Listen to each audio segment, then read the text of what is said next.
Hello buddies, இப்போ நம்ம Somerset மாகமோட the ant and the grasshopper அப்படிங்கிற ஷார்ட் ஸ்டோரியை தான் பார்க்க போகிறோம்.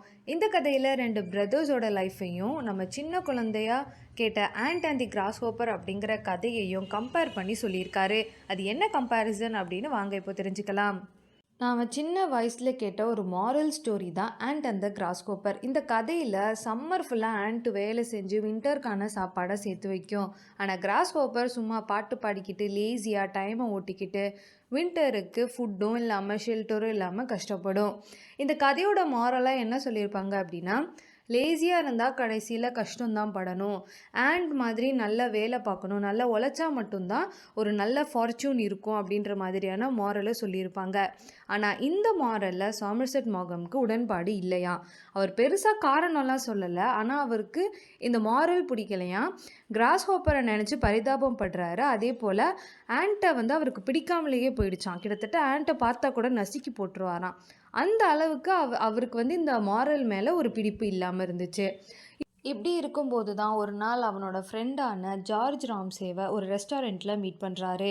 ஜார்ஜ் ராம்சே பற்றி சொல்லணும் அப்படின்னா, அவர் எப்போவுமே சோகமாக தான் இருப்பார். இப்போவும் அவ்வளோ சோகமாக தான் உட்காந்துட்டு இருக்காரு.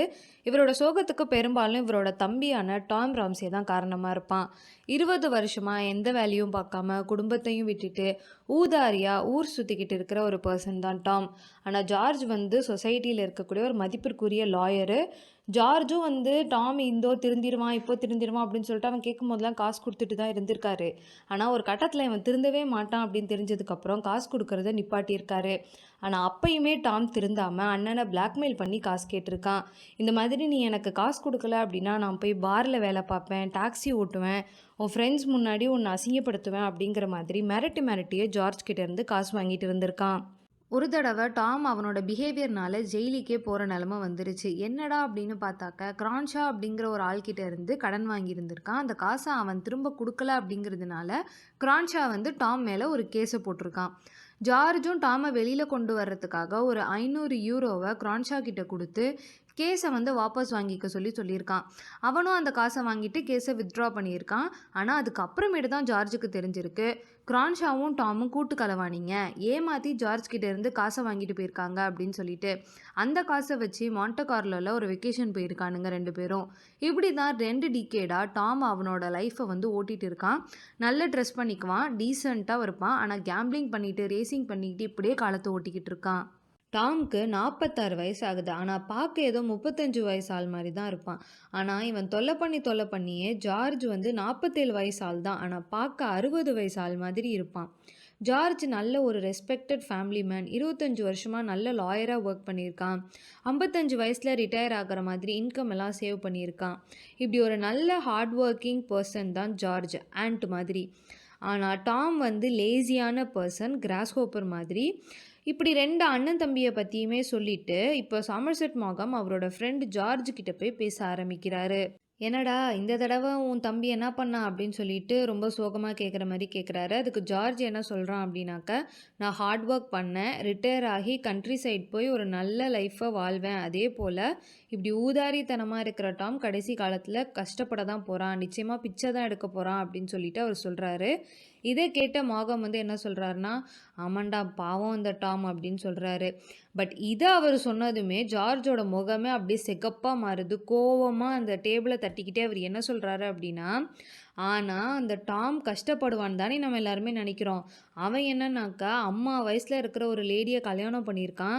அந்த பொம்பளை செத்து போயிடுச்சுன்னு சொல்லிட்டு இவனுக்கு வீடு, லண்டனில் ஒரு வீடு, கண்ட்ரி சைடு ஒரு வீடு, சொந்தமாக யாட்டு, அப்புறம் £500,000 அப்படின்ட்டு இவ்வளவும் வச்சிட்டு இருக்கான் அப்படின்னு சொல்லிட்டு அவன் அவ்வளோ வெறுப்பாக அந்த டேபிளில் அடிக்கிறான். இதை கேட்ட சாமர்செட் மாகமுக்கும் சரியான சிரிப்பு. அவருக்கு சும்மாவே and and the cross Hopper கதையோட மாரல் பிடிக்காது. இப்போ அந்த ஆண்ட் அண்ட் கிராஸ் ஹோப்பர் கதை மாதிரியே இருக்கக்கூடிய இந்த அண்ணன் தம்பி கதையில் இப்படி ஒரு ட்விஸ்ட்டை பார்க்கவும் இவருக்கு சிரிப்பு தாங்கவே முடியல. அதே போல் இவர் கடைசியாக என்ன சொல்கிறாரு அப்படின்னாக்க, அந்த சம்பவத்துக்கு அப்புறம் ரெஸ்டாரண்ட்டில் ஜார்ஜை மீட் பண்ணிட்டு வந்ததுக்கு அப்புறமேட்டு டாம் இவரை நிறைய தடவை அவனோட மேஃபேர் வீட்டு பார்ட்டிக்கு கூப்பிட்ருக்காராம். இவரும் போயிட்டு வந்திருக்கிறாராம். அப்படி போகும்போது கூட நிறைய டைம் இவர்கிட்ட இருந்து அவன் காசு வாங்கியிருக்கானா, அதாவது கடனாக. அவன்கிட்ட அவ்வளோ காசு இருக்குது, இருந்தாலும் இது ஒரு பழக்கம் மாதிரி ஆயிடுச்சு. போகிற வரவங்கள்ட்டெல்லாம் எனக்கு இவ்வளோ காசு கொடுங்க காசு கொடுங்கன்னு கேட்குற மாதிரி. சிலர் இந்த கதைய படிக்கும்போது நினைக்கலாம், அப்பன்னா என்ன உண்மையிலேயே உழைக்கிறவன் வந்து வாழ்க்கையில முன்னேற மாட்டானா? இந்த மாரி ஊதாரித்தனமா இருக்கிறவன் தான் வாழ்க்கையில முன்னேறுவானா? சந்தோஷமா இருப்பான். அப்படின்னு சொல்லிட்டு மீன் பண்றாங்களா? அப்படின்னு சொல்லிட்டு நம்மளுக்கு எல்லாருக்குமே ஒரு கேள்வி வரும். ஆனா இவர் வந்து என்ன சொல்றாரு அப்படின்னா, ஃபர்ஸ்ட் வந்து அந்த ஆண்ட் அண்ட் த கிராஸ்ஹோப்பரோட கத. அத நம்மளுக்கு சொல்றாரு. அதே மாதிரி தான். ஆனா இப்படியும் சிலருக்கு இதுவும் ஒரு டைம் வந்து ஆண்ட்ட பார்க்கும்போது அதுதான் கரெக்ட்டா இருக்குன்னு நம்மளுக்கு தோணும். ஒரு கதையில கிராஸ் ஹோப்பர பார்க்கும்போது நம்மளுக்கு அது கரெக்ட்டா இருக்குமோ அப்படின்னு சொல்லிட்டு தோணும். இந்த மாதிரி மோரல் அப்படிங்கிறது வந்து லைஃப்ப பொறுத்தவரைக்கும் இப்படிதான் அப்படின்னு சொல்ல முடியாது. நெறைய அன்எக்ஸ்பெக்டடான விஷயங்கள் நடக்கலாம் அப்படிங்கிற மாதிரியான ஒரு கண்ணோட்டத்தில தான் இந்த கதைய மோகம் வந்து சொல்லியிருக்காரு. அவர் வந்து மொராலிட்டிய தான் இந்த இடத்துல வந்து கிரிட்டிசிசம் பண்றாரு. அவர் என்ன சொல்ல வராருனாக்க, நாம வந்து ஒருத்தவங்க ஈஸியா போறாங்க, ஒருத்தவங்க ரொம்ப கஷ்டப்பட்டு போறாங்கன்னா, அந்த கஷ்டப்பட்டு போறது தான் இந்த வொர்க் ஸ்மார்ட்டர் அப்படின்னு சொல்றோம்ல. அந்த மாரி ஸ்மார்ட்டா இருக்கிறவங்களுக்கு நாம அத குடுக்க மாட்றோம். மேபி இந்த டாம் வந்து ஸ்மார்ட்டரா அவனோட அந்த கோல் கிட்ட போயிருந்திருக்கலாம். இதே அவங்க அண்ணன் வந்து ஹார்ட் ஒர்க் பண்ணி அந்த கோல் கிட்ட போயிருந்திருக்கலாம்.